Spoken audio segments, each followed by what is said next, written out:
Hello, everybody, and welcome to our continuation of work in the book Letters on Occult Meditation. This is a video commentary, and this is the 19th. I had hoped to get back to it yesterday, but okay. Our subject here is the relationship of master and pupil, and we've been dealing quite a bit with the idea of what is a master and how to contact the master,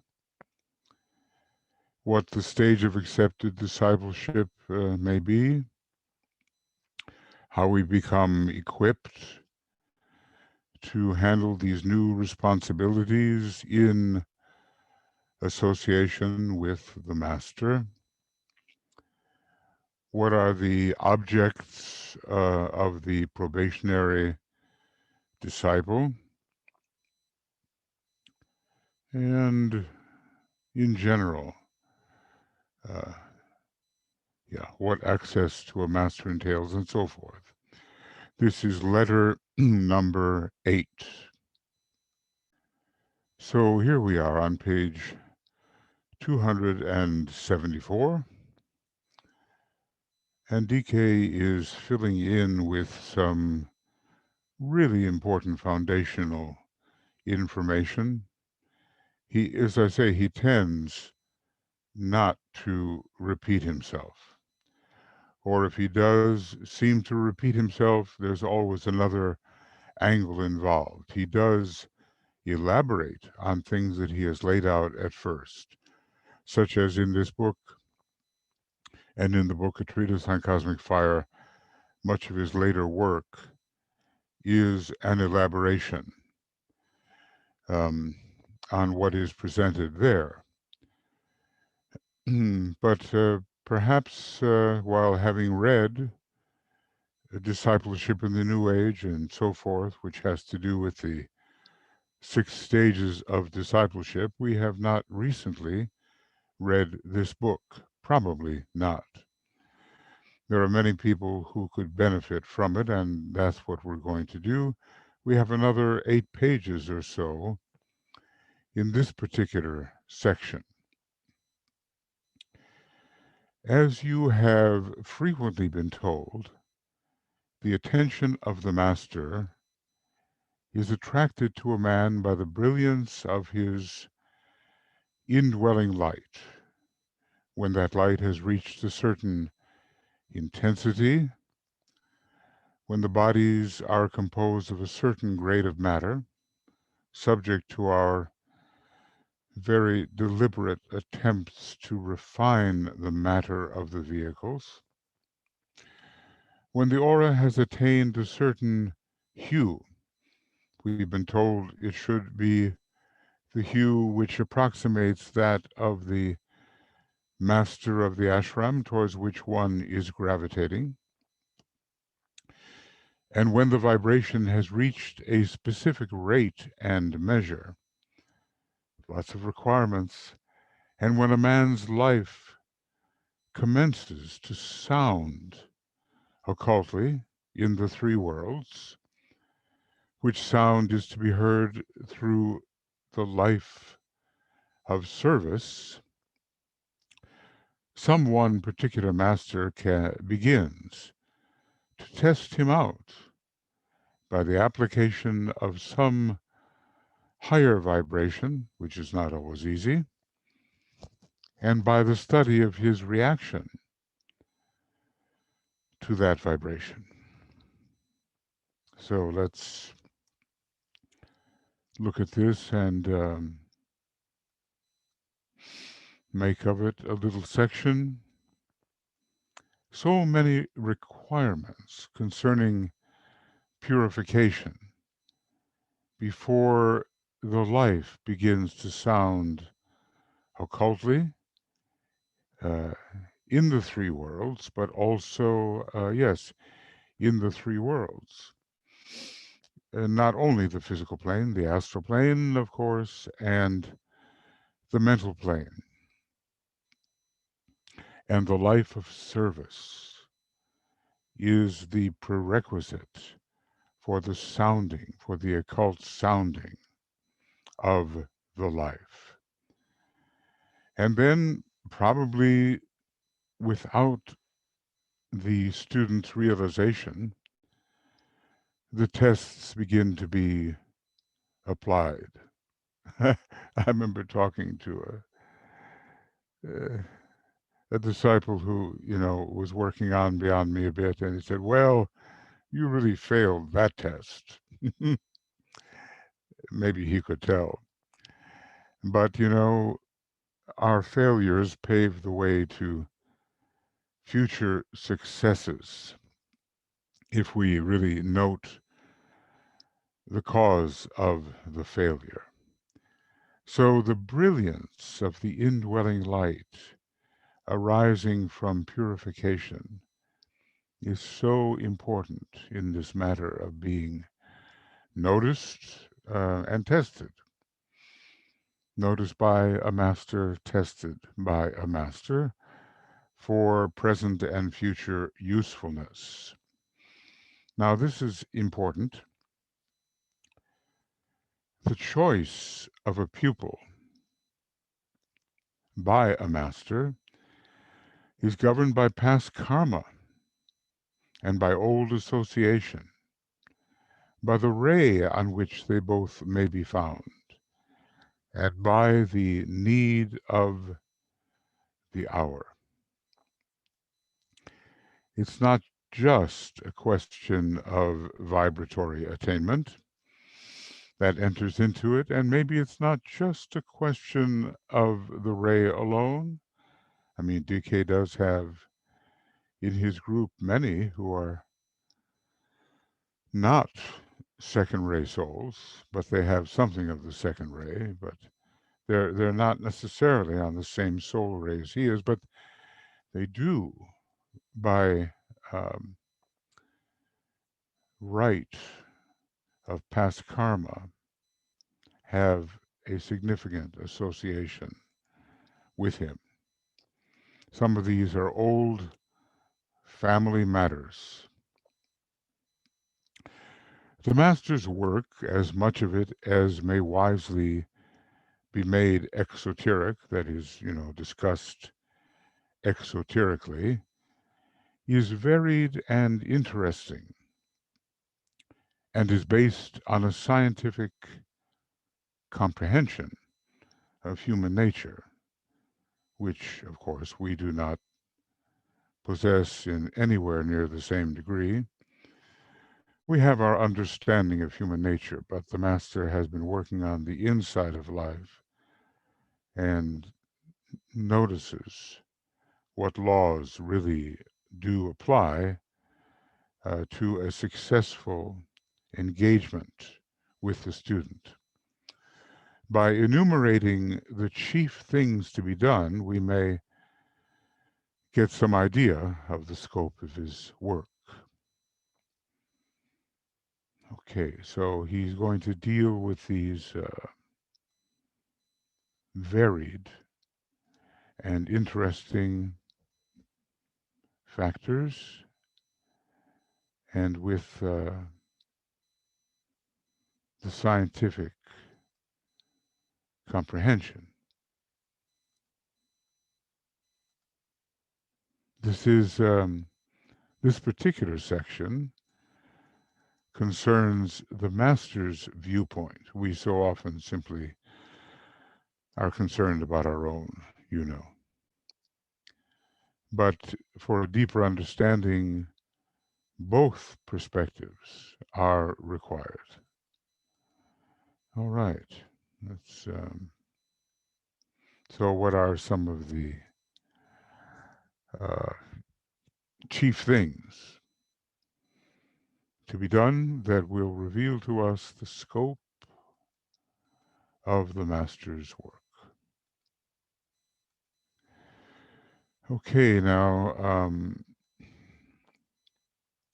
yeah, I'm going to put some numbers in here, perhaps, might be a good thing to do, even though It's not in the book per se,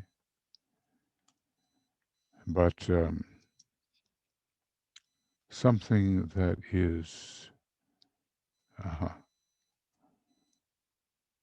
okay. Let's see if I can do it this way.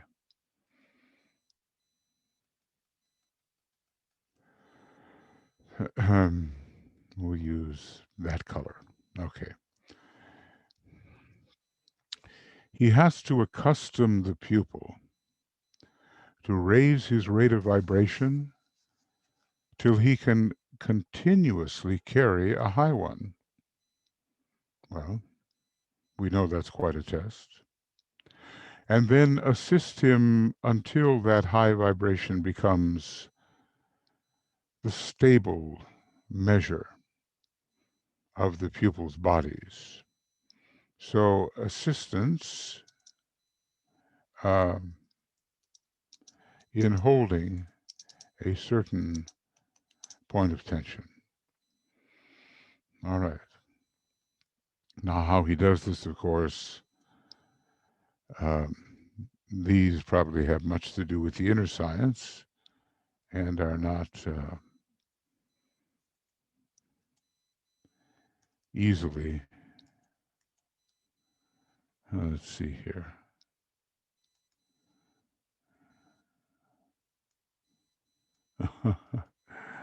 Maybe this is not going to be as easy as I thought. Okay.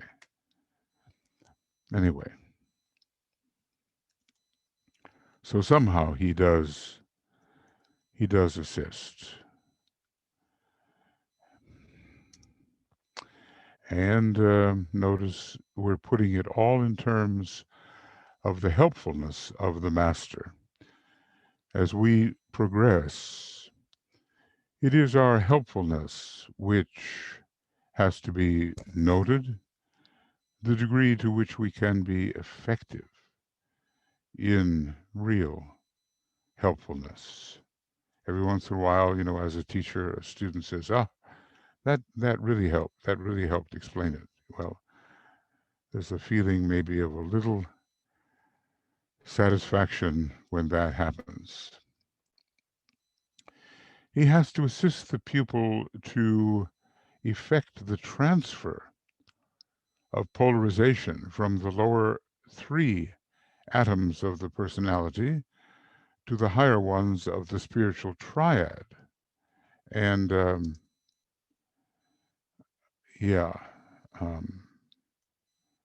this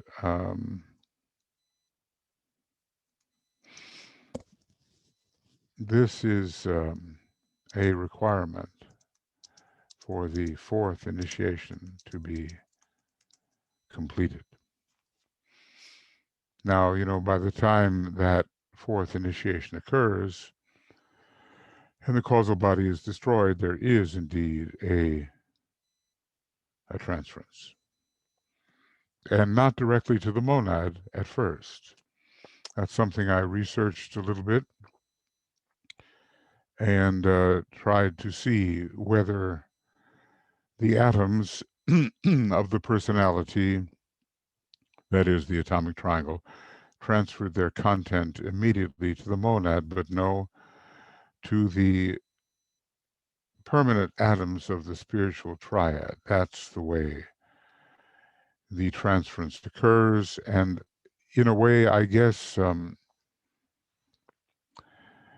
the lower mind to the higher mind, the Buddhic content receives the astral content, and there is a relationship, sort of an Agni-Suryan relationship, between what exists in the physical permanent atom, which is etheric, and the atom of Atma. That's one way to look at it.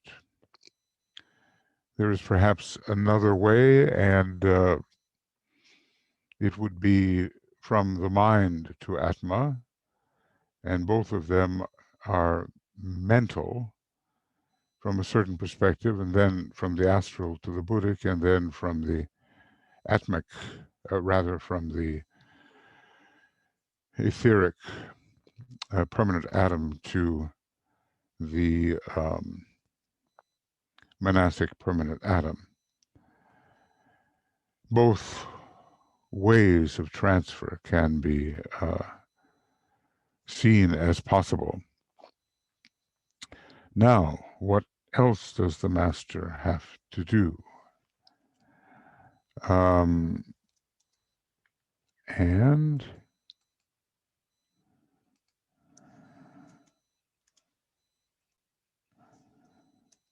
okay, it's harder to get these extras in than it is to just write 1, 2, 3.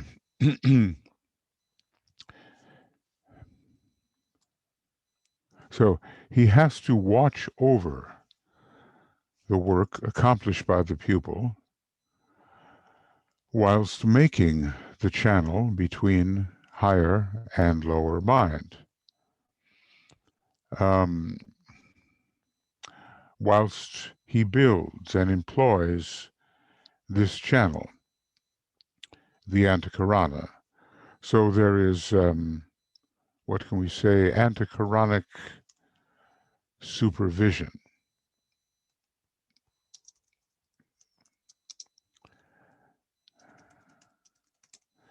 This channel eventually supersedes the causal body as the means of communication between the higher and the lower, but the causal body has been a method of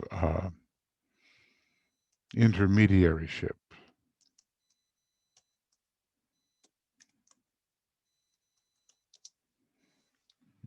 I'm not sure there is such a word. No, there isn't, but we'll kind of leave it that way. Anyway, the causal body has been a bridge, but eventually this is superseded by the antakarana as a means of communication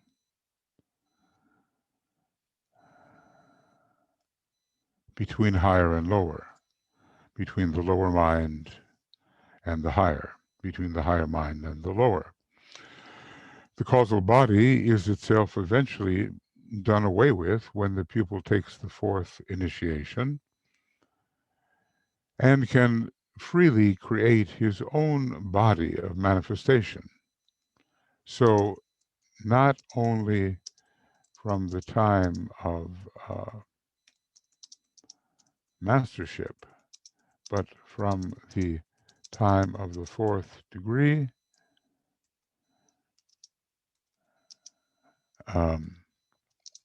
the student can create the Maya-Virupa. And maybe I'll just MVR.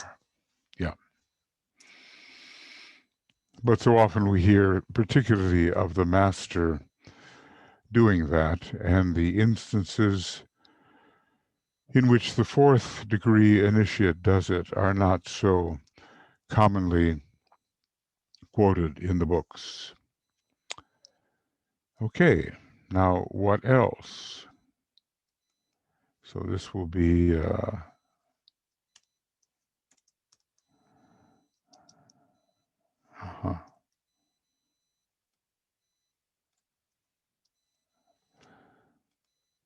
try to make this a little bigger. Okay. He definitely, the master does, he definitely assists at the vivification of the various centers and their correct awakening. Because there is a certain order for that awakening, depending in large measure on the monadic ray, at least as I understand this. So the master tries to help the order be preserved. And he later aids the pupil to work consciously through these through those centers, and to carry the circulating fire in right geometrical progression from the base of the spine to the head center, rather than in an undisciplined manner. And that's where, from which trouble, burning, overstimulation comes. When we do not raise the fire in the proper sequence, we can have a destructive effect upon the etheric body, and that's some of the danger involved with the popular methods given from the East to the West to raise the Kundalini. So the vivification of certain centers in their proper order, correctly awakening them. Maybe I should copy this down. He watches over the work accomplished as the channel is being made. It's a very responsible work the master has. And transfer the polarization from the lower three atoms to the higher. And I guess this must start from the time the Antakarana is being built. I don't think the transfer just occurs suddenly at the destruction of the causal body. At least that's my sense of it. And the constant raising of the vibration until the pupil, can carry a high vibration. What else?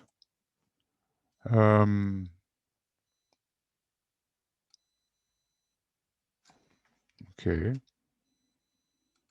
We do realize we're getting not all help, but significant help from the supervising master. Now, at first, as the probationary initiate phases are passed through, the master is not paying so much attention, and he's receiving reports from an advanced interior disciple regarding our progress.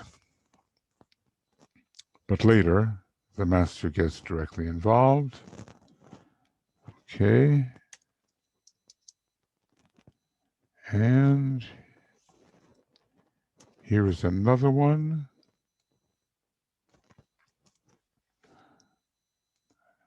A method of assistance. He superintends the work of the pupil on different planes and makes records of the extent of the work accomplished and the far-reaching effect of the spoken word as enunciated by the pupil. Again, we see how responsible we are for the thoughts we think and the words that express those thoughts. We are under supervision. It is vision from on high. And maybe we would live a more conscientious life if somehow we realized that this supervision at a certain point of our development was always occurring. This is, putting it occultly, the effect on the inner planes of the note of the pupil's exoteric life. He's noticing how effective the thoughts and words of the pupil are. Effective are the thoughts and words of the disciple. Let's see. He looks like he's doing a lot of things. Okay. Another thing that he does, I'm just doing this so it becomes easier to find later, you know, and easier to reference.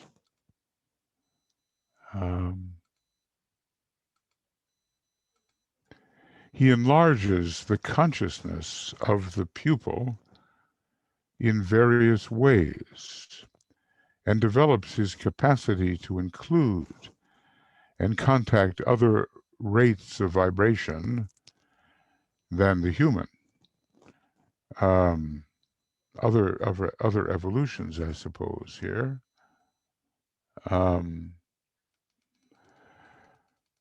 Other evolutions than the human, and move with facility in other spheres than the Earth sphere. So we become more awakened to the presence of the denizens of different planes.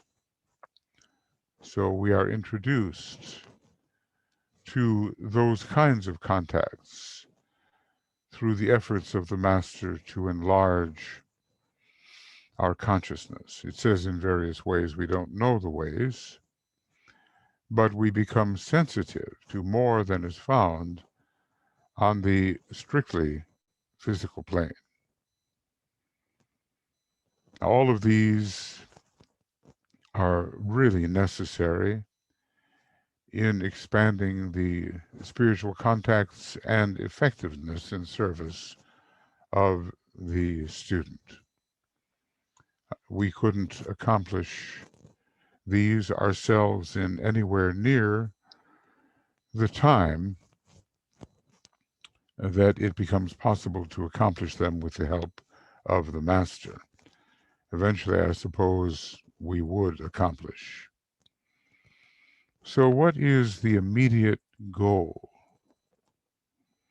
And I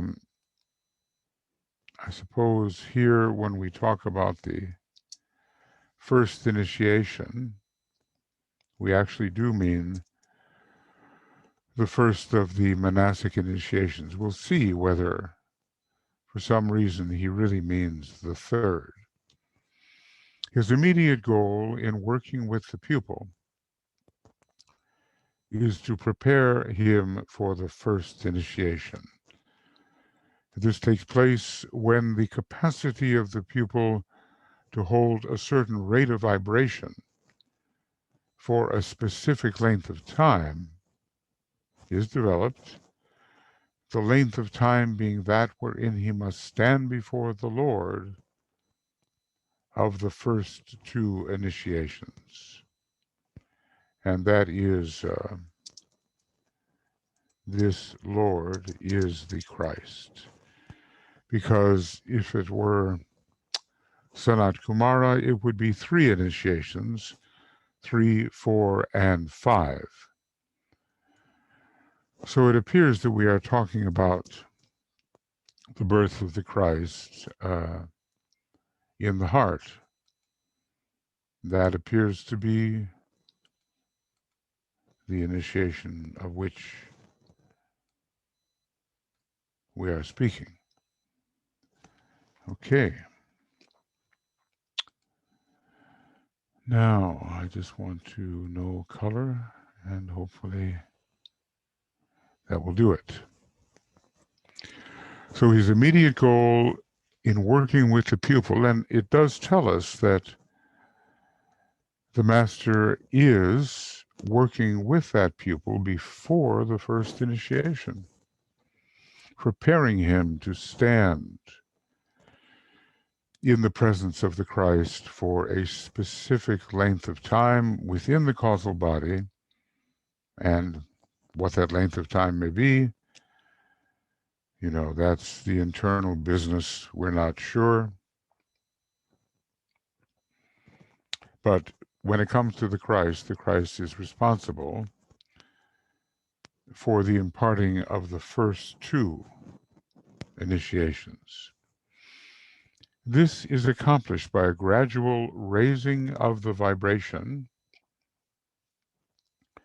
at few and stated intervals, and later more frequently, until the pupil can vibrate with greater ease and comfort to the vibration of the Master, which of course prepares him for the vibration of the Christ, and can hold the vibration for an ever-increasing length of time. It kind of reminds me about swimming underwater sometimes, how one has to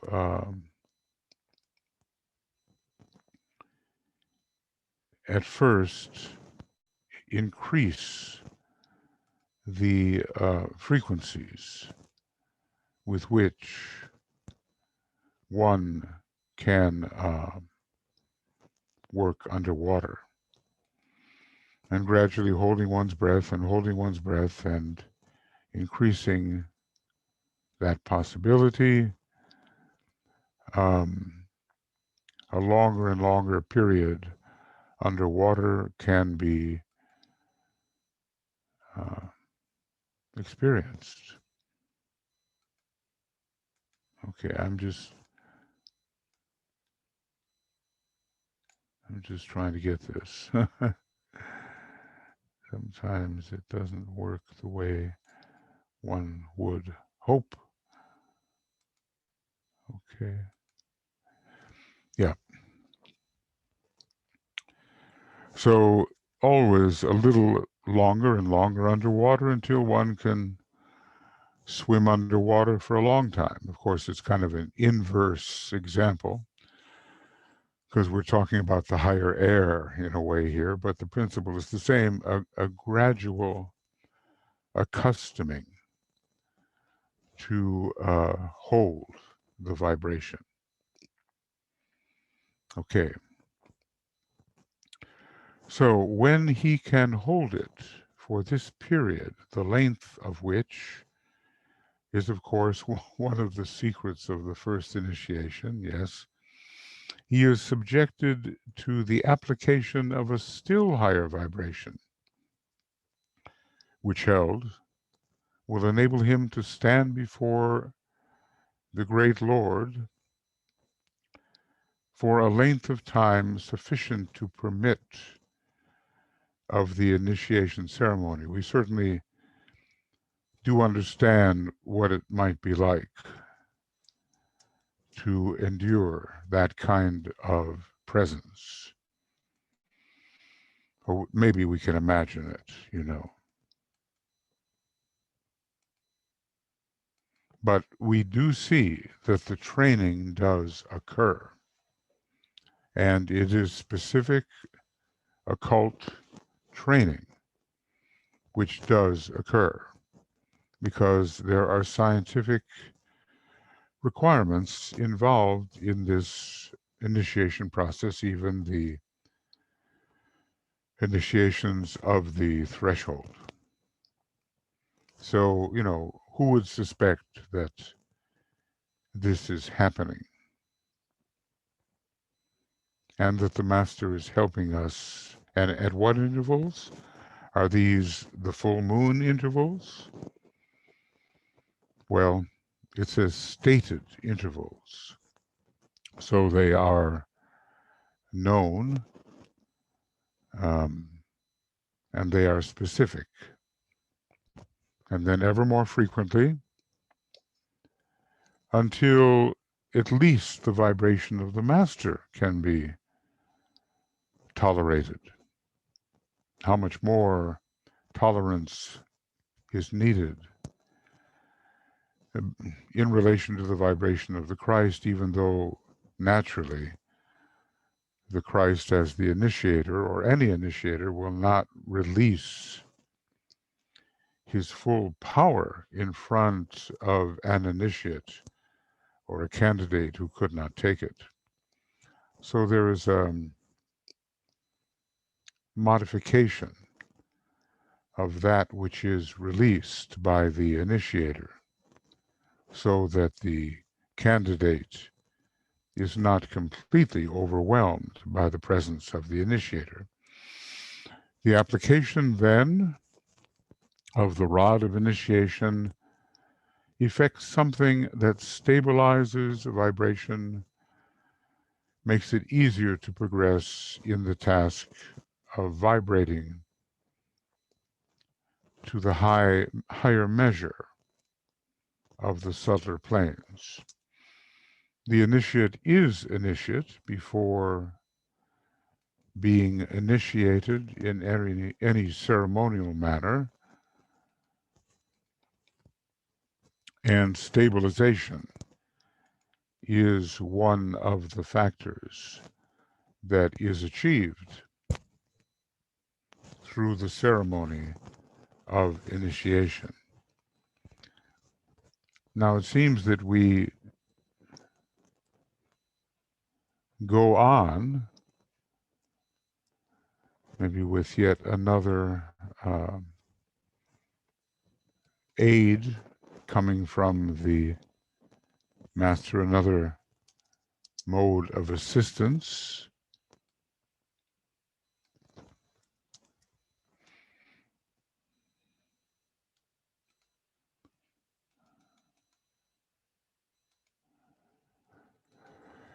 So he, the master, it appears, develops the capacity of the pupil to work in group formation. He studies his action and interaction on his own affiliated group. He works with the pupil's causal body and its expansion, Jupiter, and development, Jupiter and Venus, and teaches the pupil to understand the law of his own being, and through that understanding brings him to a comprehension of the macrocosm. So why does the causal body expand? Well, certainly through the virtue which we add to it, life after life, and maybe experience after experience, excuse me, but because also the master is working on helping with the expansion, and he knows the way. I'm remembering that conversation about expansion. It was maybe expanding the channel between the higher and the lower, and it was taking place on behalf of the disciple FCD, who was really one of the initiated disciples. So that was the psychologist Roberto Assagioli, who's had such an important effect on many students through his writings and through his psychosynthesis. And the debate was whether to widen the channel between the higher and the lower, and it was decided not to do so because it would have rendered the chela too sensitive, given his already quite extreme sensitivity, and would therefore be more of an obstacle than a help. So working with the causal body and its development in ways that we do not understand, and helping group formation, the ability to work in group formation being the newer method by which the chela progresses. We know how important group consciousness is, and as a result, we're achieving some assistance by the master that we may not have suspected. Now, all these various aspects of the master's work, says the Tibetan, and these are but a few of the points which might be considered. You know, he has so much to impart, but always he must make a choice as to what is the most essential, might be dealt with at length, and would prove of illuminating interest to the reader. Well, we suspected as much, didn't we? That there would be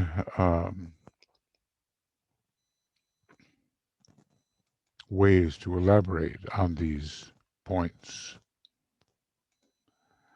All the above paragraphs could be extended and prove of exceeding interest. Our appetite is whetted just a little by such statements. But the main point I seek to make here is in connection with the earlier stages of this work, before the pupil is admitted into the later stages of close intimacy with the master. So this is all preparatory, and indeed, do we not find ourselves working on preparatory levels? Of course, this could be said as true of disciples of any degree. They're always preparing for some next initiation. But really, we are working at the preliminary stages of the initiatory process. And when the third degree becomes a true possibility, then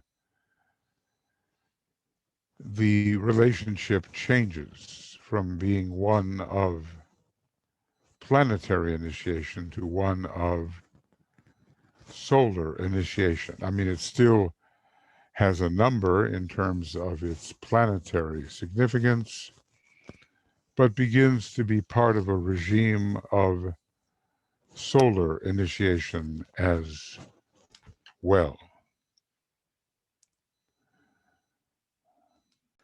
So DK goes on to say that the master during this period works with his disciple principally at night when he, the disciple, is out of the physical body, during the periods when the disciple is meditating.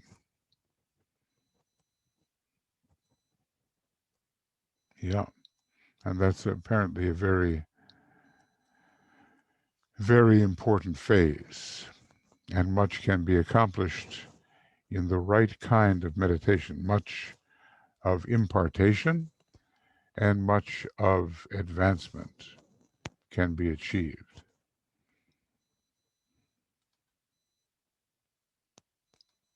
According to the success of the meditation, according to the ability of the student to shut off the lower in general and contact the higher, so will come the opportunity of the master to accomplish successfully the scientific definite work that needs his attention.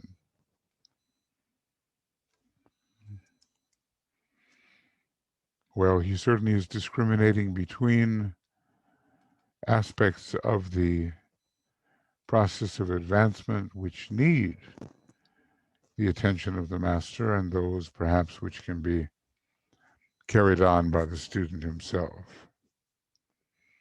So again, he's calling for our concerted attention to occult meditation and our ability to shut off what is lower and contact what is higher. And do we have that ability? Maybe, sometimes. Because we have to offer opportunity for the higher agencies to undertake what they can from their high perspective and from their high position. It's a transfer again, isn't it? And if we are closed to the transfer, well, then it doesn't come through. So all through this book, he hammers home the necessity for the scientific performance of occult meditation. And then here's one of those eye-openers. Students of meditation would be astounded and perhaps discouraged. Could they realize how seldom they provide the right conditions through meditation which will enable their watching teacher, notice, ever on the lookout, to bring about certain effects. You can imagine the very busy master having so much to do, still having some awareness of the condition of the disciples, so that when the time is offered in the right way, he can intervene in a timely manner. And it's not all the time that this occurs.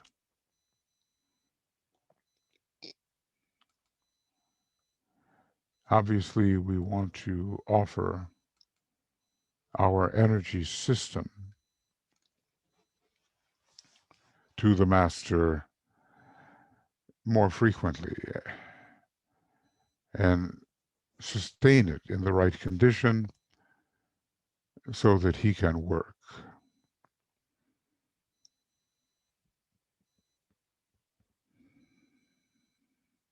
We have to keep our meditation fresh and of interest, interesting to us, which will focus our attention in the right way.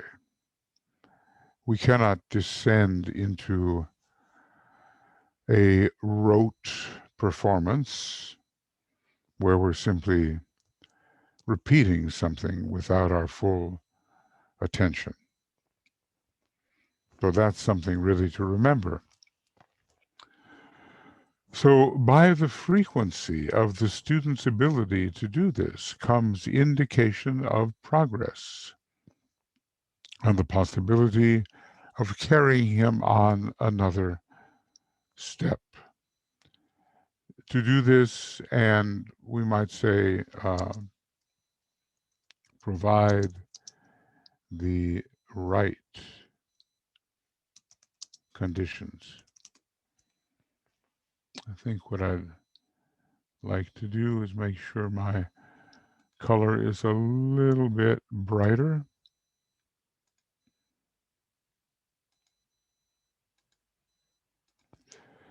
Okay, right conditions. Emphasize this point in teaching, for it carries with it an incentive to greater diligence and application. There's so many details to take care of in this process. Okay, I'm going to just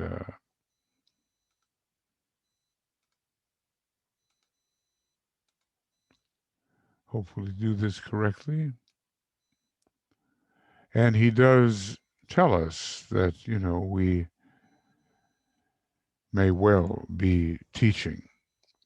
I imagine that among his students are many of those who will teach in one way or another the ageless wisdom.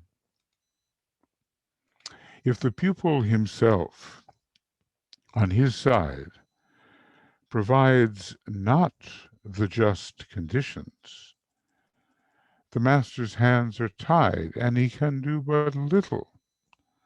Self-effort is the key to progress, coupled to conscious comprehending application to the work laid down. When that effort is made with perseverance, then comes the opportunity of the master to carry out his side of the work. So we must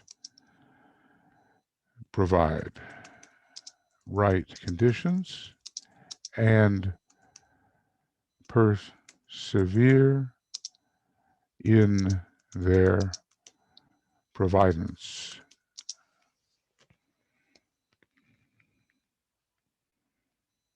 And, you know, these are very busy times in the East and in the West. Do we do this?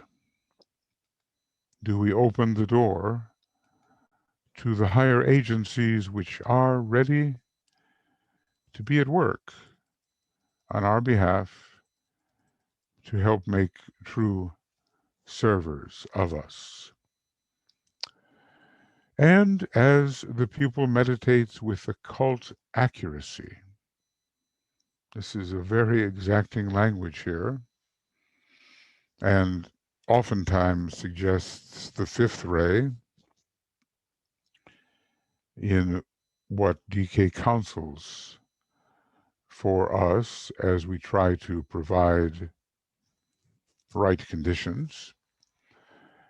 And as the pupil meditates with occult accuracy, he brings within his three lower bodies, he brings his three lower bodies into alignment, and with emphasis, I reiterate, only as alignment is effected is the master able to work with the bodies of the pupil.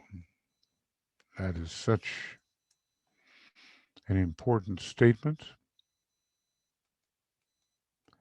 and tells us that to which we must attend. Only as alignment is effected. I'm thinking about Sagittarius as that straight line influence which, like the straightness of an arrow, brings all the vehicles into the proper alignment.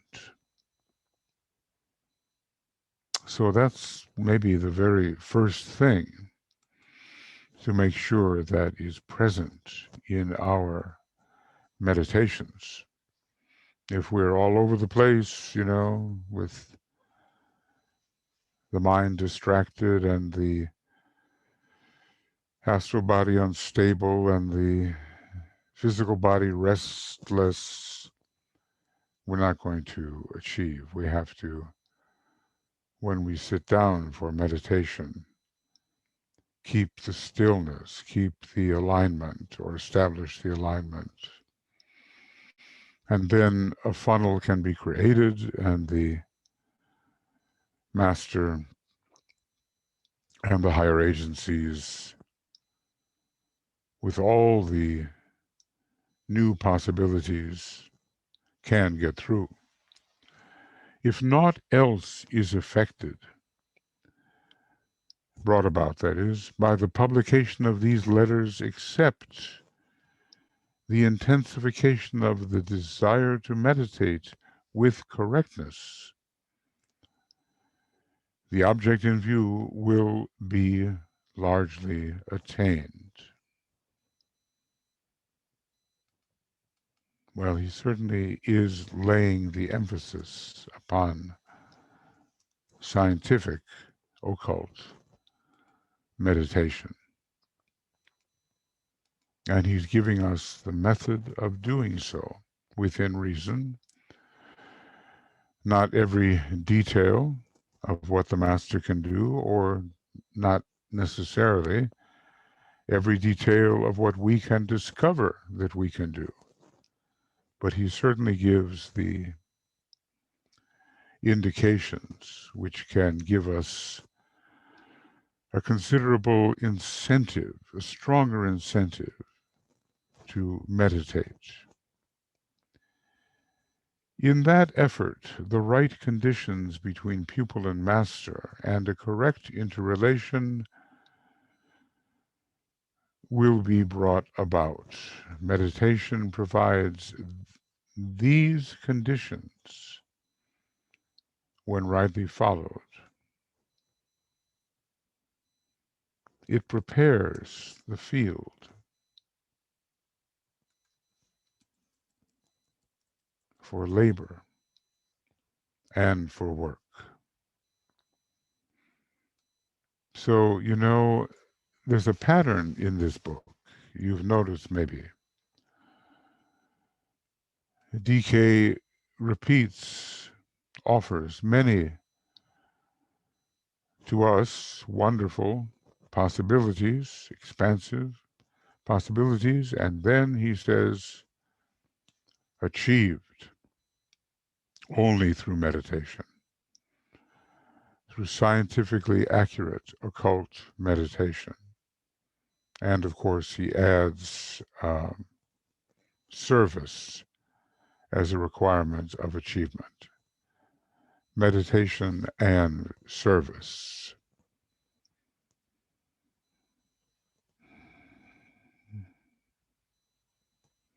There's the triplicity we realize. Meditation, study, and service. Maybe to study, we do not need such an incentive, or maybe we do. But to meditate and to serve, we definitely need the incentive.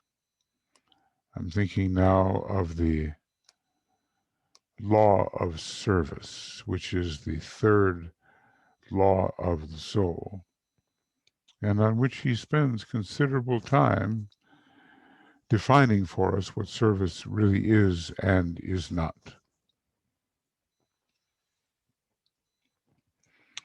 Now he goes on, let us briefly consider the various periods as enumerated yesterday when considering the pupil's relationship to the master, the phases, the hierarchy of phases in the relationship of the pupil to the master. So going on then, yes, let us briefly consider the various periods as enumerated yesterday when considering the pupil's relationship to a master. Gosh, you can imagine Alice Bailey taking all this down, so much information. What did you say? Something like 7 or 8 pages of single-spaced type? Something of that nature, with an old typewriter. So in this period, the man is under probation and supervision. And we have one of those sections that indicate something is being left out. So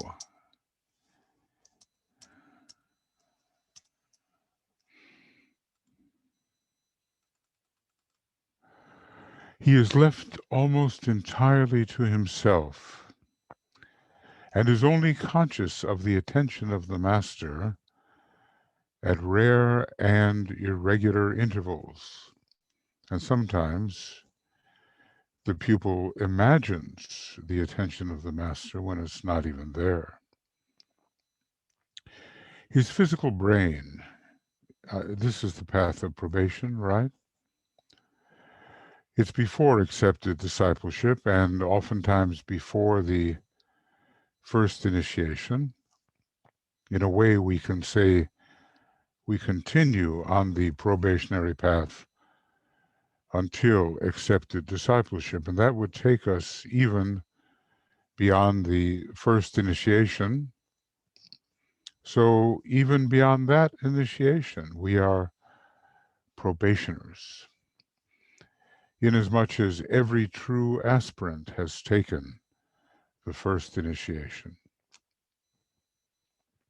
And real testing, real probation follows the stage of aspiration. So he is left almost entirely to himself and is only conscious of the attention of the master at rare and what are to him irregular intervals. His physical brain is not often receptive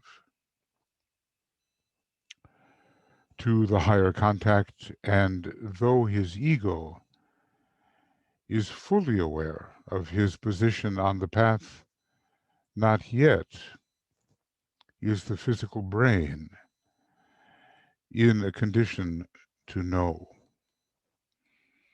I mean, even at the first degree, the monad is somehow working to affect the soul body, the egoic lotus.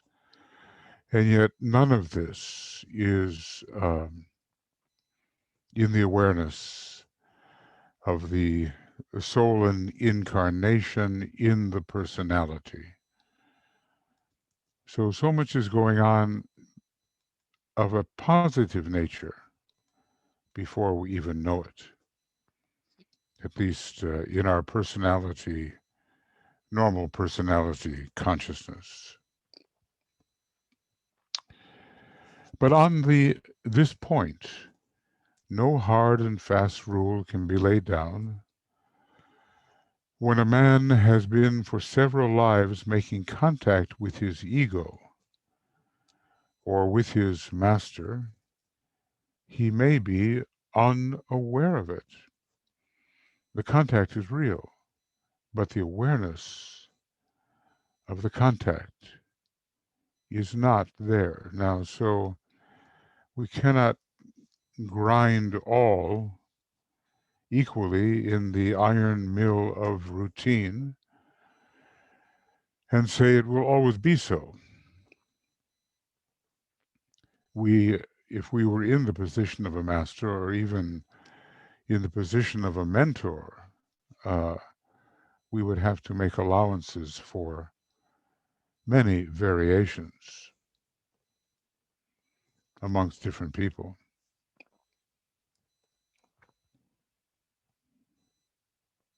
So imagine that there has been contact in some way with a master or the higher initiates, with the ego,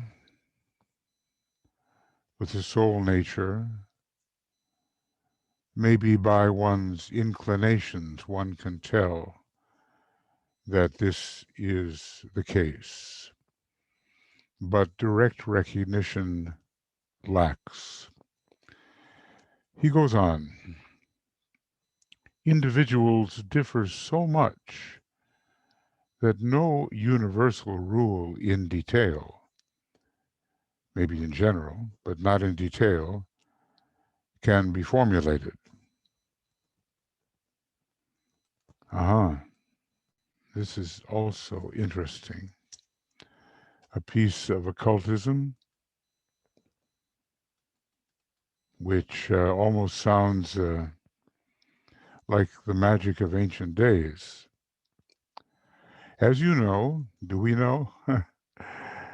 the master makes a small image of the probationer, maybe through the power of thought, and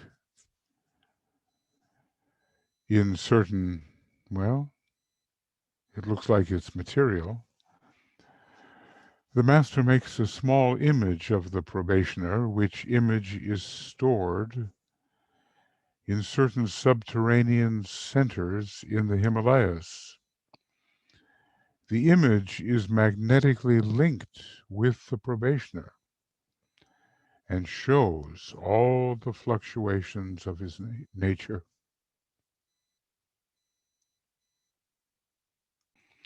What do they call such images? Are they teraphs? T-E-R-A-P-H-S? Anyway, this is a very quick way of checking in on the progress of the probationer through that magnetic link and the fluctuations shown. And here it is. Being composed of emotional, I guess, and mental matter, it pulsates with every vibration of those bodies. It shows their predominating hues, and by studying it, the master can rapidly gauge the progress made and judge when the probationer may be admitted into a closer relationship. The master views the image at stated intervals, which means there's regularity in the viewing. Rarely at first. Sometimes we're told the master may look in every 1,000 years or every 300 years when dealing with someone who's just beginning to aspire, perhaps. At stated intervals, rarely at first, as the progress made in the beginning stages is not so rapid, but with ever increasing frequency, as the student of meditation comprehends more readily and more consciously cooperates. Another piece of interesting occultism. The master, when inspecting the images, works with them, and through their means effects certain results. So working then, I suppose, in mental and emotional matter, the master can aid and assist the development of certain requirements in those vehicles. It does say they are stored in the subterranean centers of the Himalayas, but it does not tell whether those are material centers or more subtle centers. It seems that they are more subtle. The master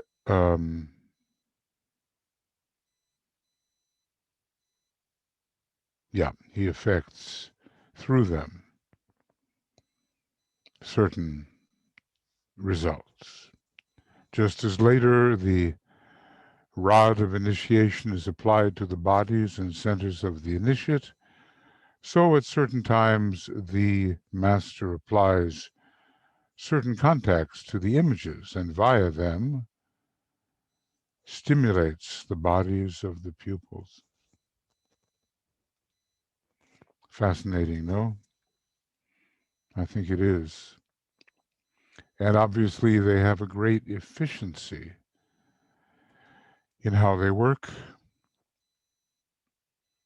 The master sometimes talks about the difficulty of getting through to the disciple, but this certainly would be a method of facilitation. Teraf, I think that is the term, but we can check it out.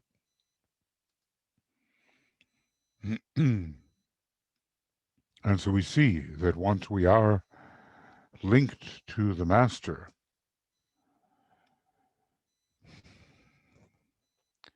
every change within our energy system can be easily noted, though he would pay more attention at those stated intervals, unless some kind of alarm goes off, that the disciple is really deviating and with the possible damage to the group. A time comes when the Master sees from his inspection of the image that the needed rate of vibration can be held, that the required eliminations have been made, and a certain depth of color attained.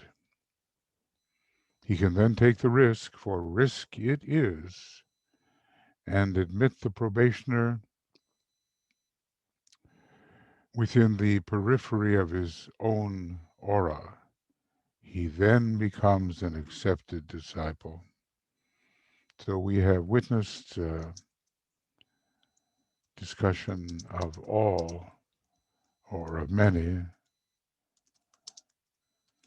requirements for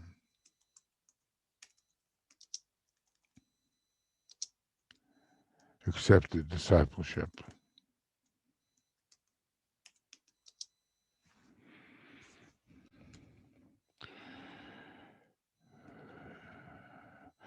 But it feels illuminating to be reminded of this use of the image. I haven't thought of that in quite a while, actually. And it certainly expedites the Master's study and understanding of the condition of the student. And maybe understanding that this kind of mechanism exists will make us more cautious,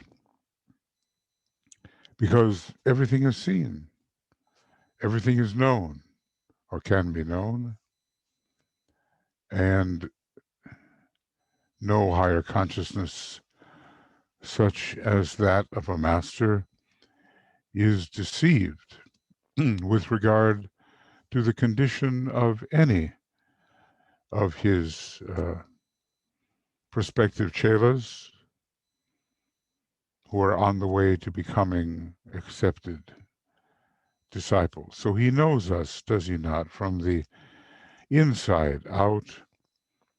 And when he takes the risk of embracing a disciple in the bonds of accepted discipleship, he does so based upon accurate information. During the period wherein a man is an accepted disciple, so we might say that this is number 2, We've been through the idea of the probationer preparing to be an accepted disciple. During the period wherein a man is an accepted disciple, the work done by the Master is of very real interest.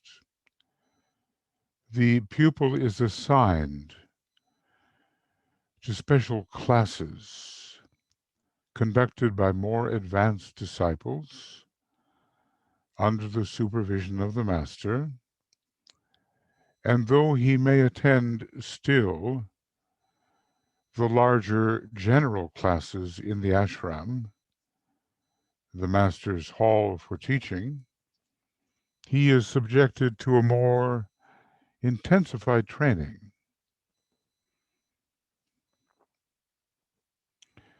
We can understand how at night so much to advance the student and the welfare of the ashram educatively is in process. And maybe we remember and maybe we don't. But it still has the effect. Just as when DK says, look, as you pass through the process of death, you will recognize it as a very familiar experience, he says. So at the same time, this familiarity with the class structure of those who are aspirants and probationers and beyond, of course, will dawn nightly upon the student free, who is freed from the opaque nature of his lower form. So we're living really two lives, but the communication regarding those lives is not yet perfected. And we don't carry through, most of us, I guess, with continuity of consciousness, so that both become familiar and one type of life is remembered while the other type of life is proceeding, and vice versa.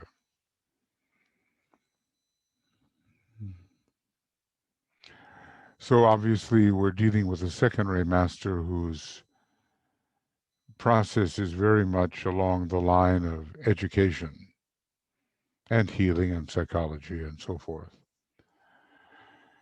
And naturally he emphasizes the educational aspect, the special classes, etc.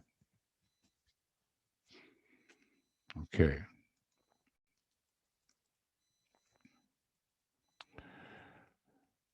So the master has in his ashram, within his range of influence, we might say, a hall for teaching. And we continue to attend classes in that larger hall, but there are more intensified opportunities for the advancing disciple, for the accepted, truly accepted disciple who has gone beyond the probationary status. We have the idea that we begin as the accepting disciple, and then we move on into a kind of probationary status, a status where we take as truth those acceptances and attempt to express them, and then we become the accepted disciple. But DK somehow, speaking to our pride, I guess, emphasizes that we must remember to be the accepting disciple, accepting, and then the pledged disciple who will take what is accepted and apply it the best that can be done under the circumstances, and only then, after the pledge is made, is one capable of being accepted in the more formal sense, with the certain attainments achieved and the willingness on the part of the master to accept certain risks with regard to the embrace of the student within his aura. So in the earlier stages, 4 main ways of working. Let's see what we have. Okay. So the 4 main ways of working.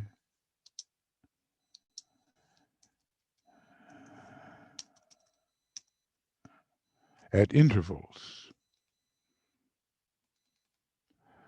And when the progress of the pupil justifies it, he gathers the pupil to his heart. This is not a sentimental statement, right? This is an esoteric statement of a very interesting experience to which the pupil is subjected. At the close of some class in the ashram or during some specially successful meditation, wherein the pupil has reached a certain stage of vibration, the master will gather him close to himself, bringing him from the periphery of his aura to or towards the center of his consciousness. He is thereby gives him a tremendous temporary expansion of consciousness and enables him to vibrate at an unusual rate for him, the student. This is all in preparation for initiation. And naturally, the student's vibration will increase, and quite possibly, eventually, the ability to hold the necessary vibration.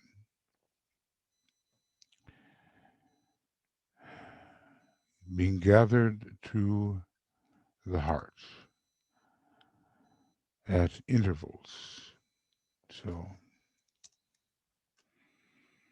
but all of this is done not in a sentimental way, moved by emotion or even by premature compassion, which is always a danger. Even the planetary logos fell victim with relation to a certain life on the moon chain, fell victim to premature compassion. Okay. So the master is ever watchful, and we get a little bit of the same kind of experience as we serve as mentors, or, they use the word, excuse me, secretaries in the arcane school, supervisors on the physical plane of the development of the student. We are watchful and discreet and know, perhaps, when it is time to talk of certain things and when it is not yet appropriate, when the time is not yet ripe. Okay. So, hence the need for meditation. The reward of such an experience far outweighs these strenuous parts of the work. And DK is, again, giving us considerable incentive to apply ourselves, all written 100 years ago, 100 years and a few months, in September of 1920.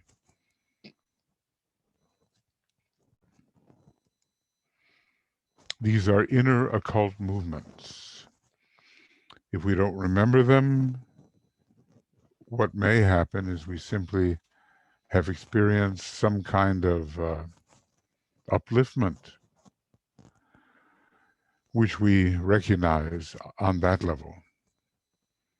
We feel higher spiritually. We feel closer to our own center without having realized that the Master has drawn us closer. Now, this is not necessarily the same stage as stage number 6, the stage of discipleship called within the Master's heart. There is within the aura that precedes it, and then within the heart. This is a temporary stimulation. And, you know, there is a great love involved here, a great motive, rhythm, something that is even more essential to the expression of the ashram than heretofore the student has experienced. Okay, that's what's this all about. In the earlier stages, the Master is working in 4 ways. Okay, so let's look at the next one. And I think maybe I can do.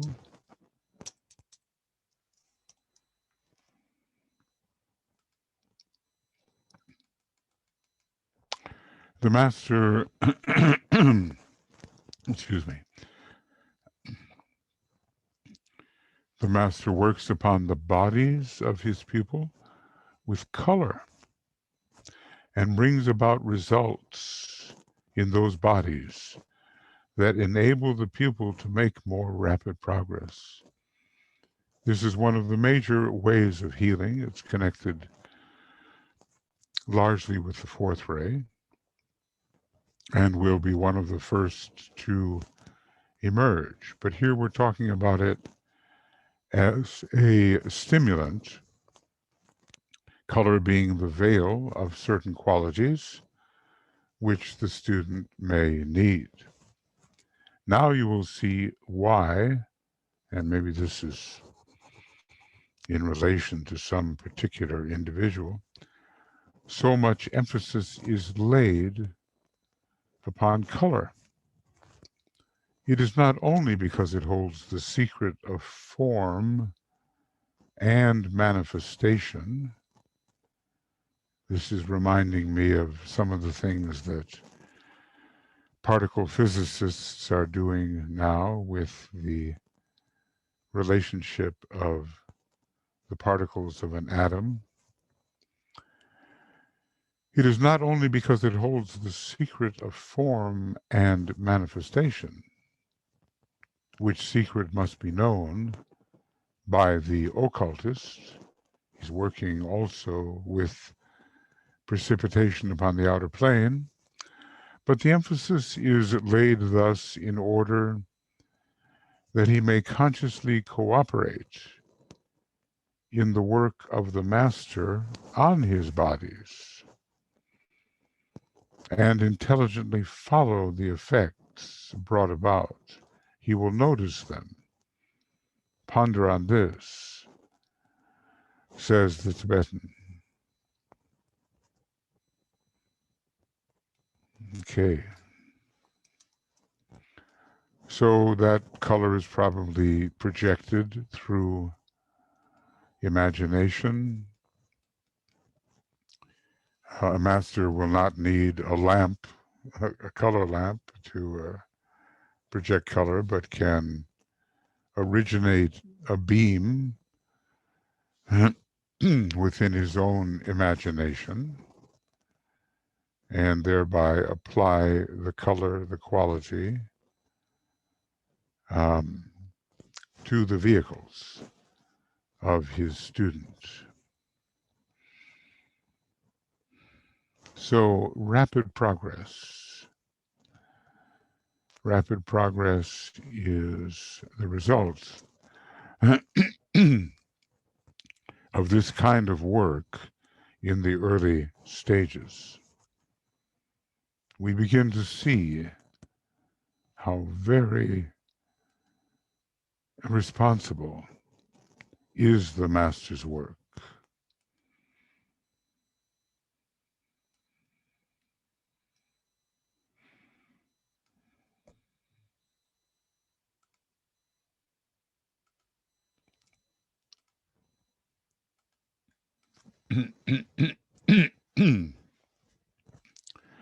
Maybe I'm running out of voice here.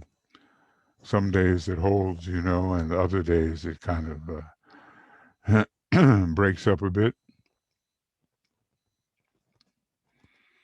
But the idea is that the student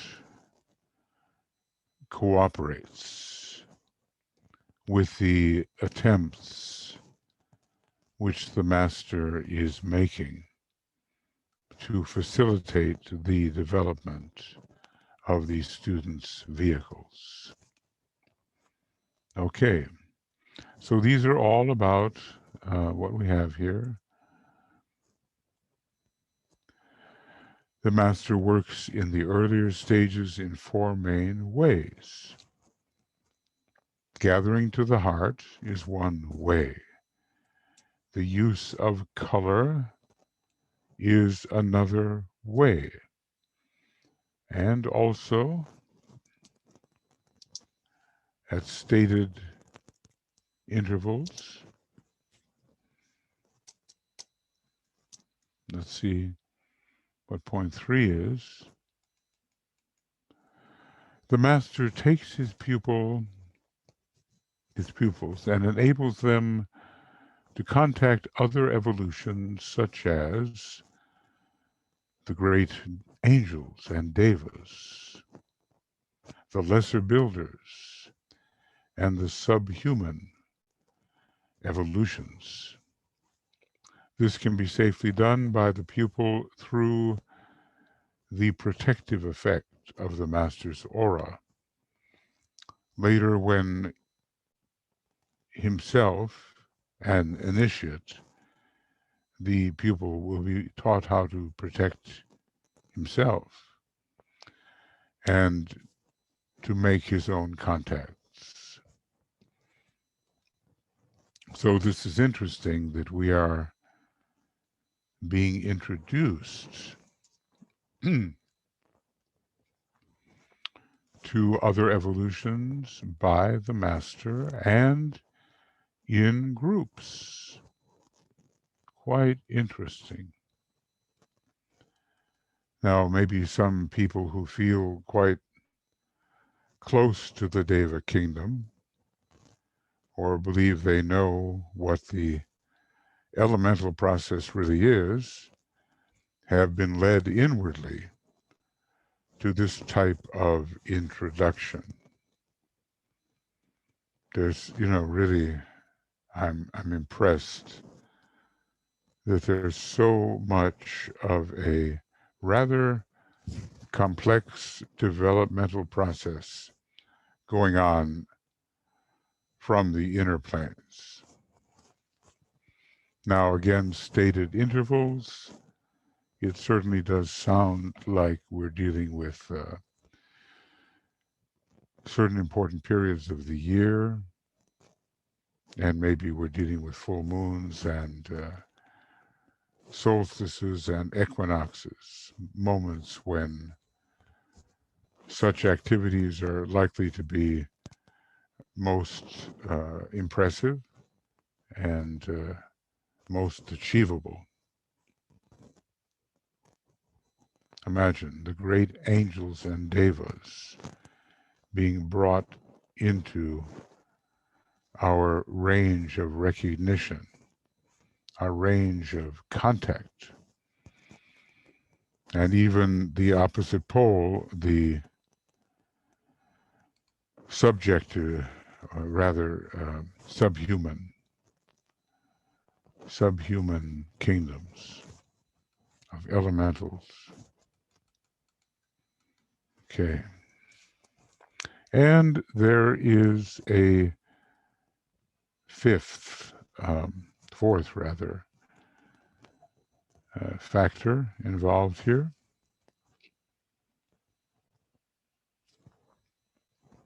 So let's put that in.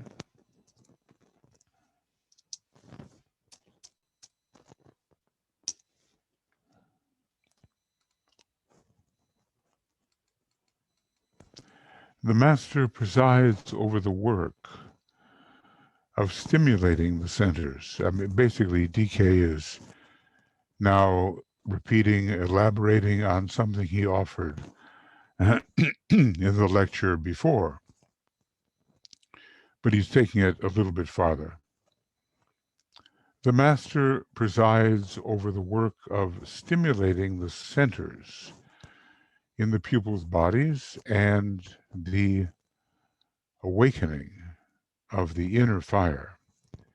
He teaches the pupil the meaning of the centers and their correct fourth dimensional rotation, and in time he will bring the pupil to the point where he can consciously and with full knowledge of the law work within his centers and bring them to a point where they can be safely stimulated by the rod of initiation.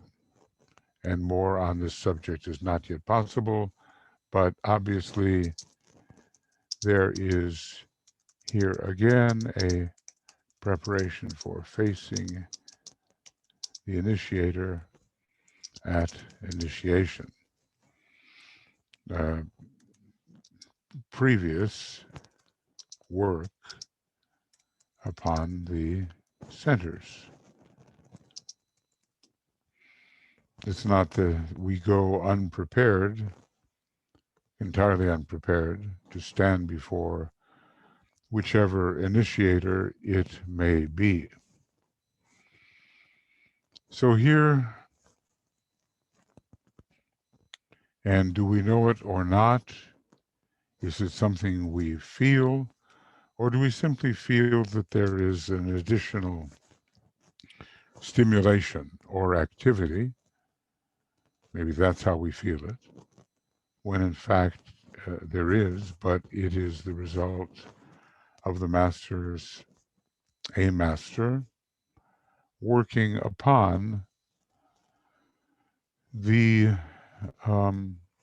stimulation of certain centers and helping the student to recognize that there has been stimulation.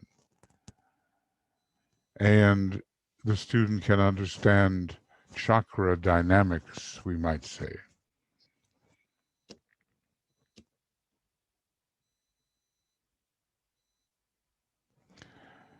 Can understand correct fourth dimensional rotation. Is there such a thing as incorrect fourth dimensional rotation? In any way, the dynamics of the centers are more completely understood because of instruction by the master. And eventually the master is taught to work, or rather the student is taught to work with his own centers. And it's interesting here that unless they are at a certain point, they cannot be safely stimulated by the rod of initiation. So there's a training process. Let's just say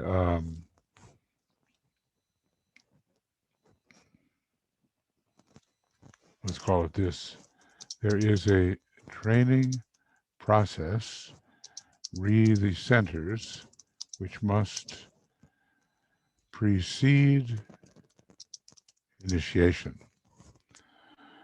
Well, given what DK knows, he will naturally say, I have only touched in the briefest manner on a few of the things a master has to do with pupils. I take not up.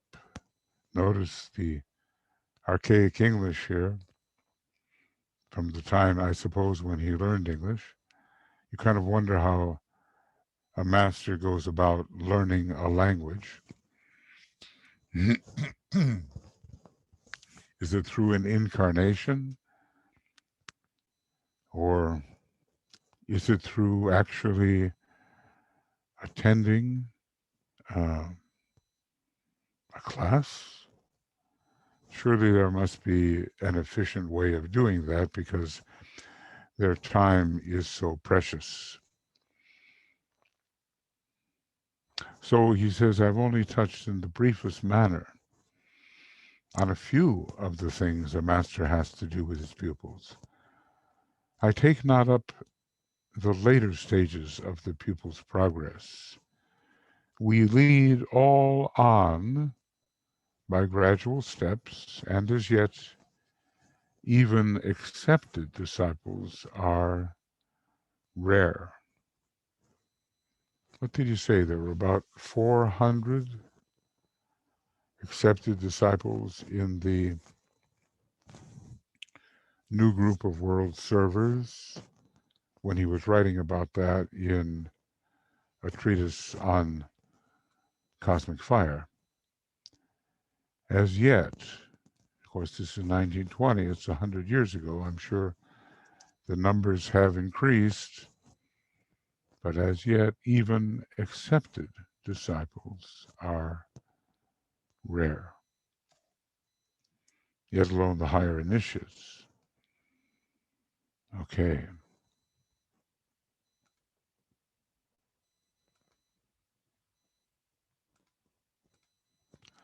If by meditation, service, and the purifying of the bodies, you know how he mentions these in context so often with each other, meditation, service, purification, um, purifying, because the fundamentals are the fundamentals and there's no way to escape them. I've seen, relatively advanced disciples prematurely say, well, I've done that. But they haven't, and there was no real way, or life indicated that there would be no way to escape and presume complete accomplishment when there was none. So if by meditation, service, and the purifying of the bodies, those now on probation can be led to make more rapid progress, then will come the time for the communication of further information, period. What use is it to give facts of which the students cannot as yet make use? But of course, cosmic fire is filled with such facts to the master, but they are so solar systemic and so cosmic that there's not too much we can do about them except to reason concerning them, understand the structure better, and pass it on.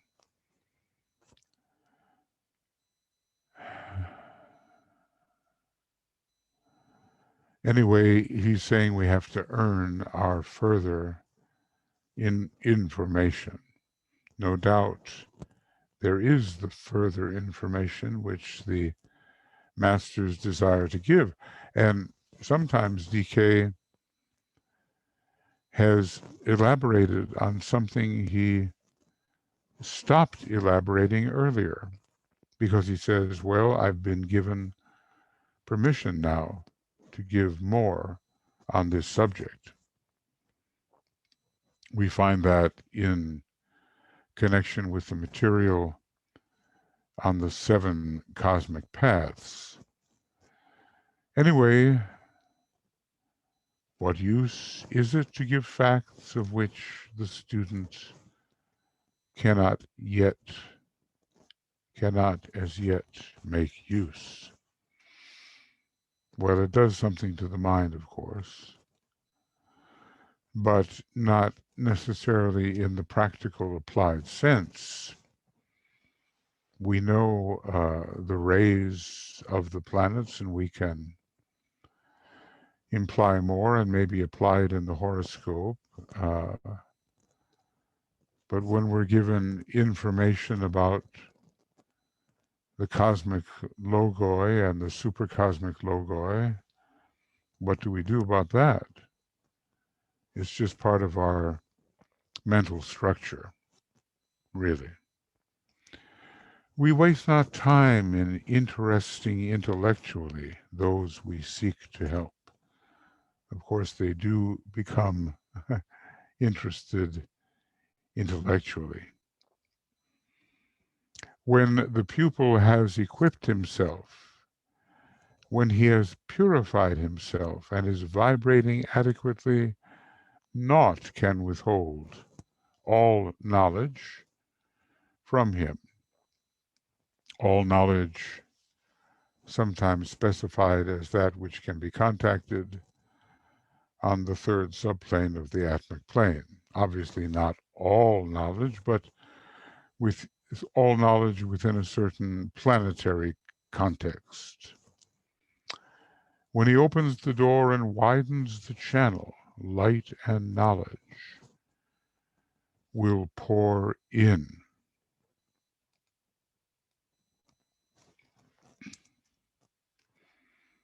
So we are being hugely informed about the facts of the inner life. And it remains for us to prove that this information is accurate. That's the beautiful thing about occultism. You can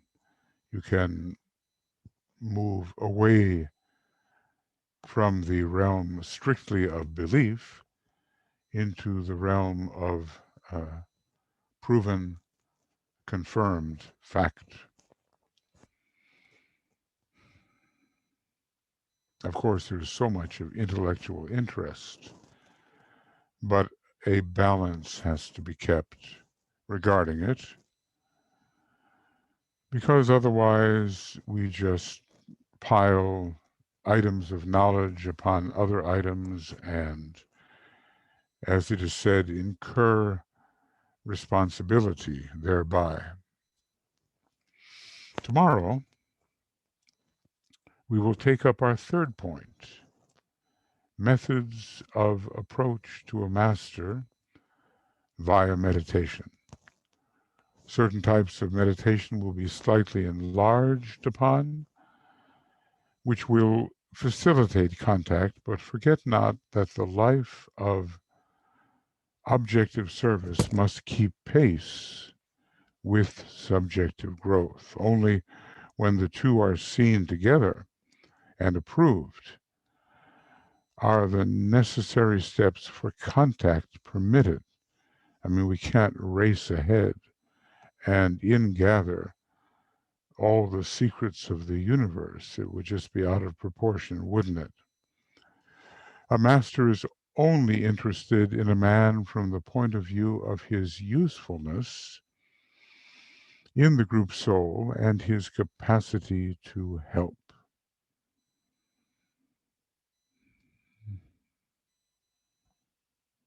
Anyway, subjectivity and objectivity, 2 factors in relation to which a balance must be achieved.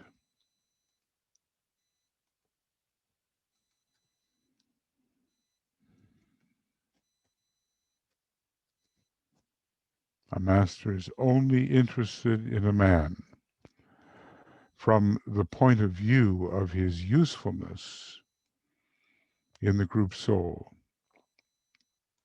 and his capacity to help. So just ponder for a moment. What is my usefulness to the group soul? What is actually our capacity to help?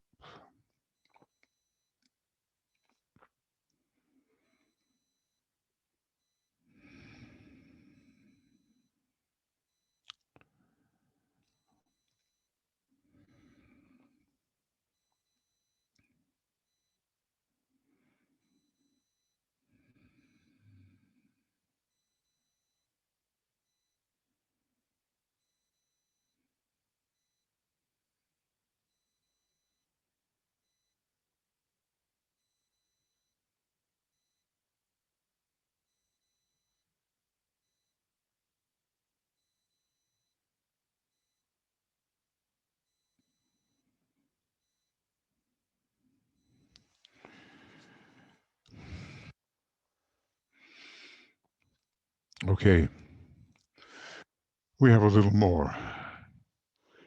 I would like to finish this section from Letter VIII. We can today take up our last 2 points practically simultaneously. They deal with, see, he's elaborating on what he offered before. They deal with methods of approach to the masters and of the objective effects on the 3 planes of human evolution. So what happens when the masters are rightly approached, when contact is really made, and how are the lower 18 subplanes affected, and I guess our vehicles as well, which are comprised of the matter of those lower 18 subplanes. I'm not including right now the causal body. I guess I could, because it is also a material vehicle in relation to the dense physical body of the solar logos.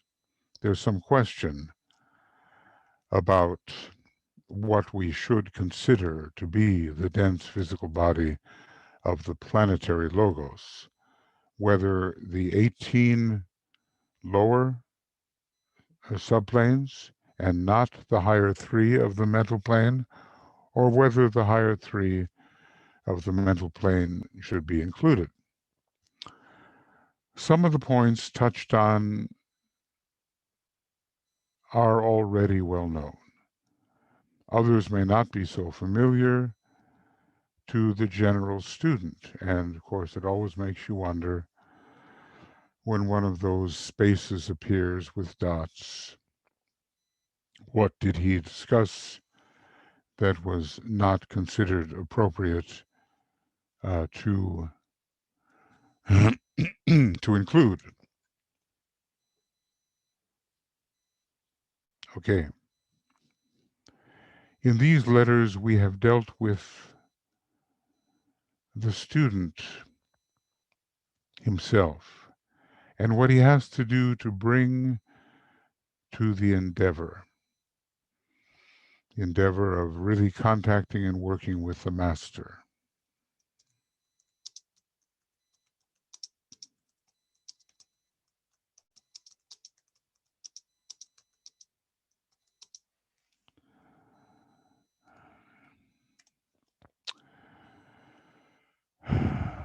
We have indicated likewise the goal, and very sketchily, the forms and methods whereby success may be achieved, and much pondering, may I say, will be required to refresh ourselves regarding what we've read. You know, we read something, but then it has to stick to such an extent that we can actually apply it. But he does review for us what we've done, which is very useful. We have dealt also with those aids to meditation, the sacred word, color, sound, and have indicated that which, brooded upon in silence, may lead to the student making some discoveries for himself, which is always desirable. It's like when Master DK asked us, how much of the mountain of vision have you climbed for yourself? It's true we stand on the shoulders of giants, and in this respect, Master DK is a giant of soul, of mind, and he is happy for us to see as he has seen, but he also wants to assure himself that we know something of the method of seeing for ourselves. And lastly, we have tried to bring the masters and their reality nearer to the student and thereby facilitate his approach to them. It is a two-way street, and we're so, what did he say, that we would be astounded or astonished if we could understand how little opportunity we gave for the masters actually to get through to us, as they seem eager to do. But if they make all the preparations from their side and we do not prepare from our own, their hands are tied. And so all of this is a call to increased responsibility. There's just voluminous information offered, even in this relatively shorter book, shorter when you compare it to something like Cosmic Fire with over 1,200 pages, or some of the other big books, 600, 700 pages. This is a book of about 350 pages. But the information contained is astonishing. We could finish our work right now and go right back, impressing DK's most important points upon our consciousness. What now remains to be done?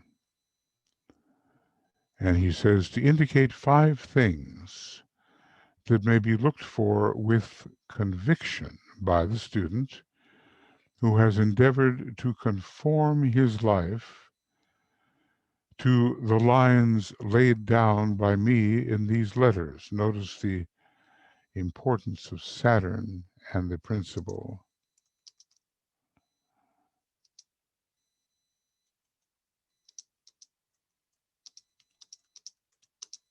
of conformity. We have to imitate it first. That's why maybe Master Moria considered the book The Imitation of Christ so very important. Okay, so what remains to be done? And he's probably going to go through 5 things. Okay.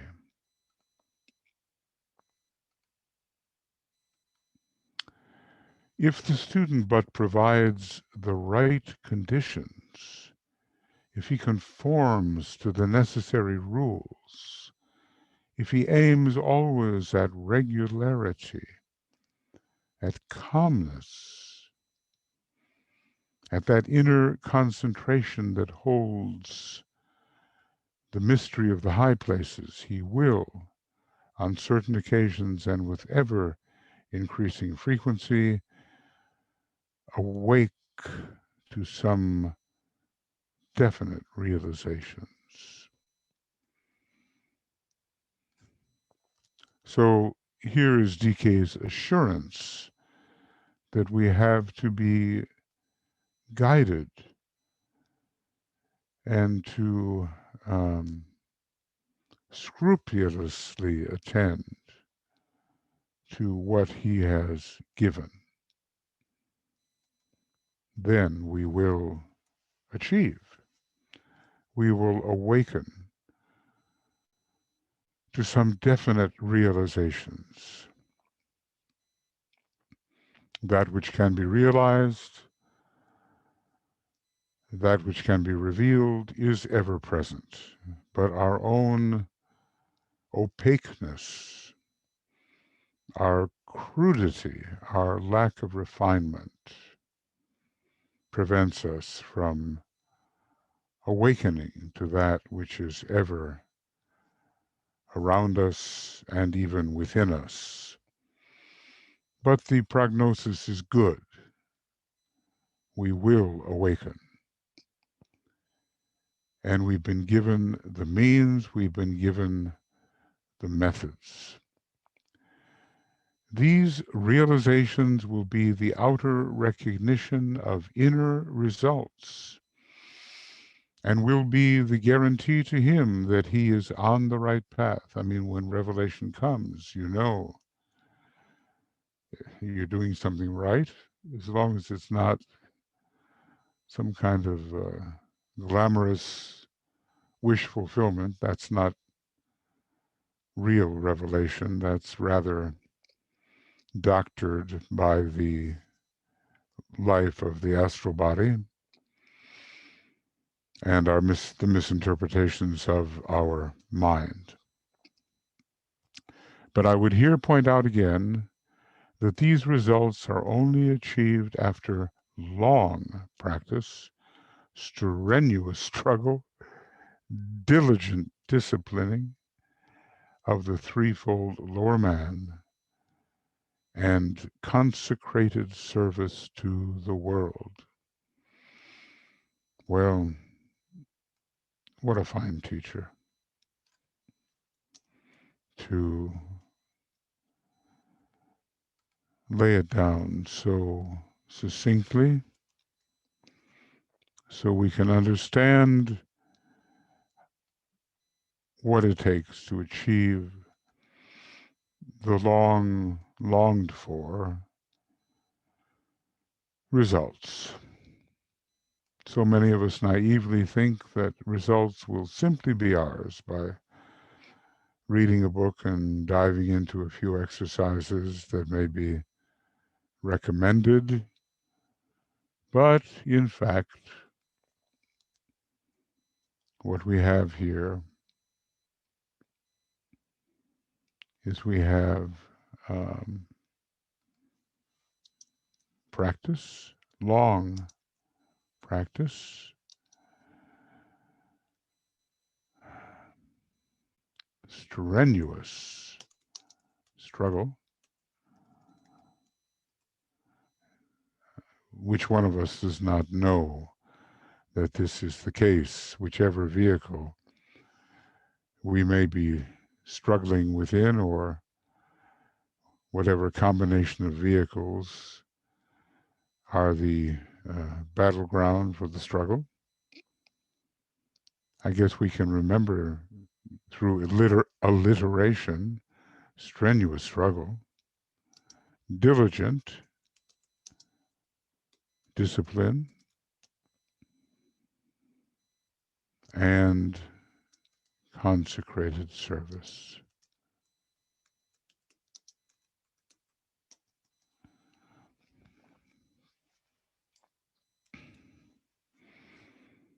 Okay.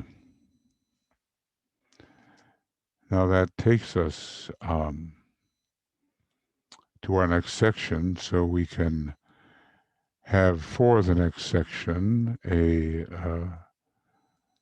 separate program.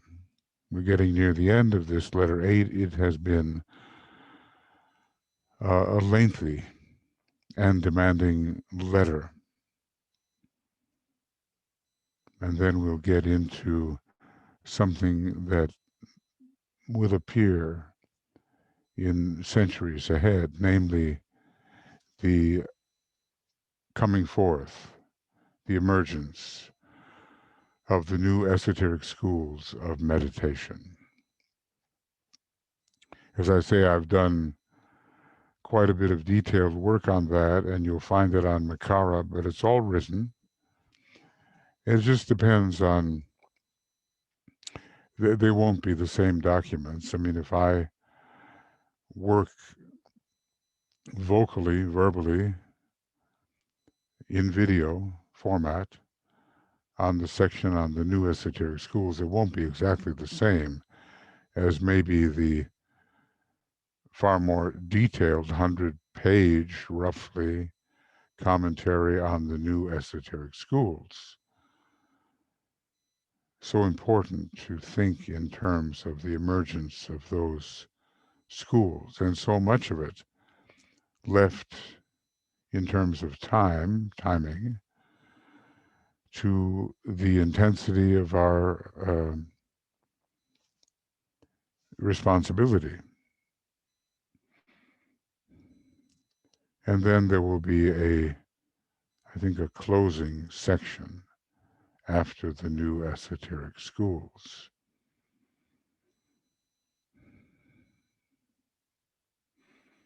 It's easy to be awestruck by what the Tibetan has given.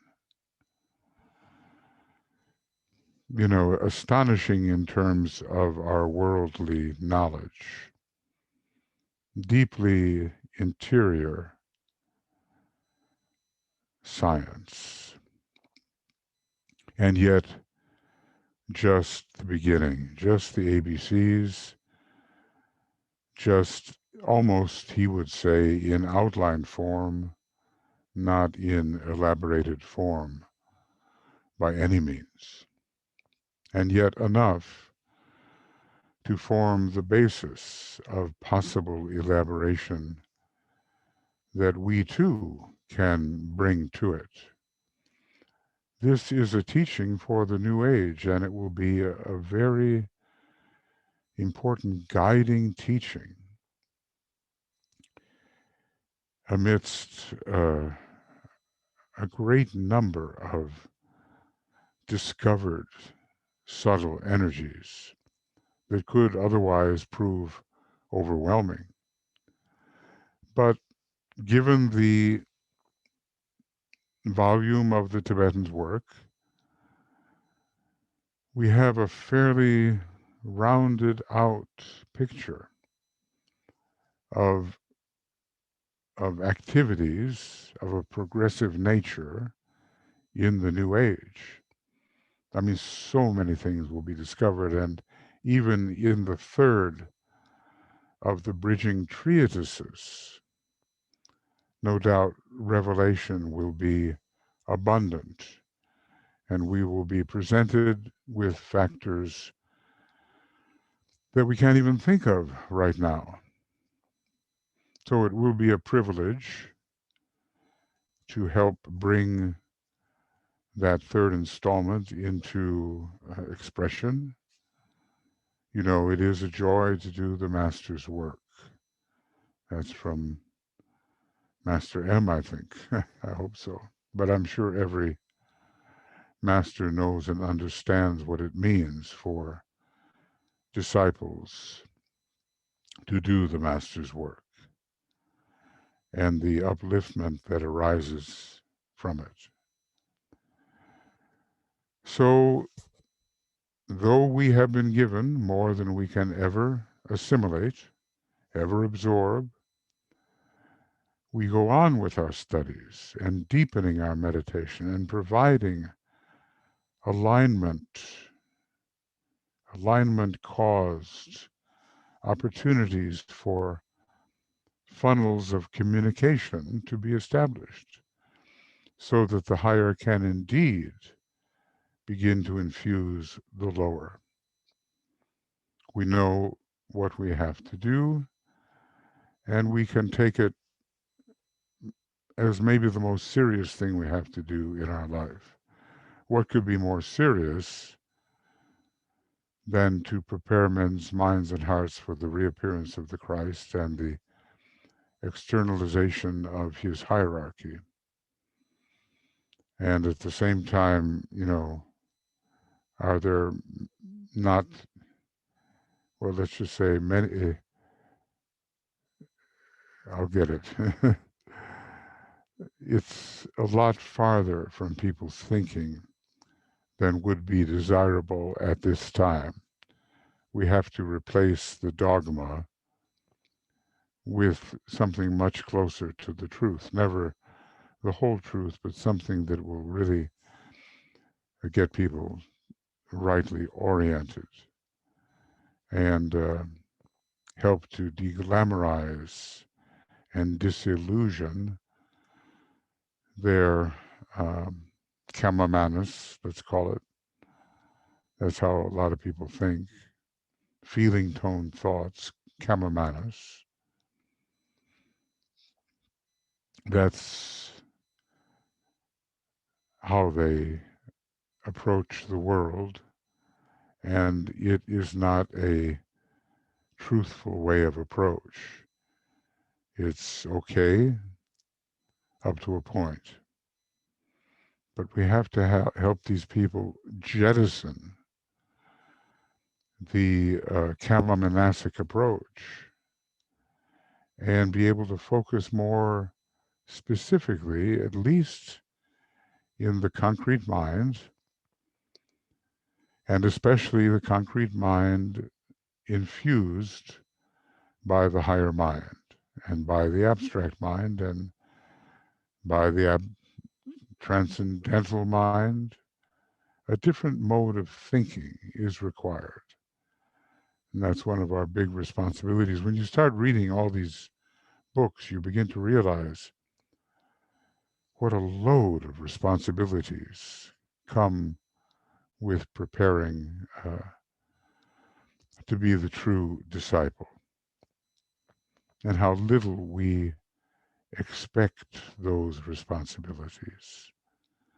Always more being added, and finally calling for everything we have. So our next program will be program 57, I think. So we've ended with program 56, and it's taken us from 274 to 282, and it has been the 19th of December in the year 2020. I wonder if we've seen better now. Many ugly things also in the year 2020. But 57 will begin, and we'll start with page 282. And whether I can get back to this tonight or not, I don't know. But I'll put the date as X. And I'm hoping that you have the opportunity to study deeply the Tibetan words, and that some of what I say may lead in directions which bring in additional light. That would be very good if that happened.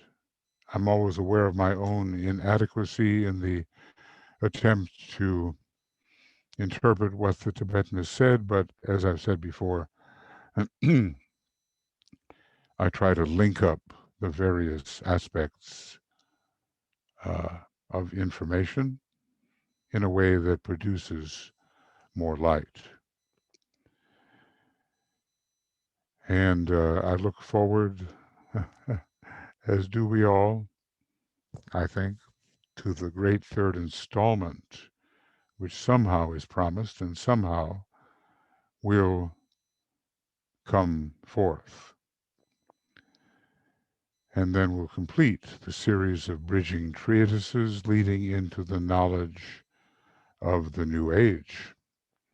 Of course, loads of information and knowledge and possible new approaches to wisdom will come in the New Age, but we need that bridge over which to walk. And the Tibetan has provided us with an amazing bridge so far through Blavatsky's work, in which he assisted, and towards the even, well, through the Alice Bailey work. I can't call it more expansive, but it dealt in an understandable way with a more secondary approach. HPB had, I think, though a first-ray soul, gave us a third-ray presentation. This rather tells us that a lot of the first ray is on its way. So, lots of love and many blessings to everyone. And we will continue with this work at the first opportunity. And it won't be long, but the book will be completed. Maybe another 80 pages of document, and maybe another 70 pages or so of actual text in the book. So let's continue to work together and enjoy and apply what has been so generously offered by the messenger of the hierarchy, at least at the present time, that is the Tibetan master.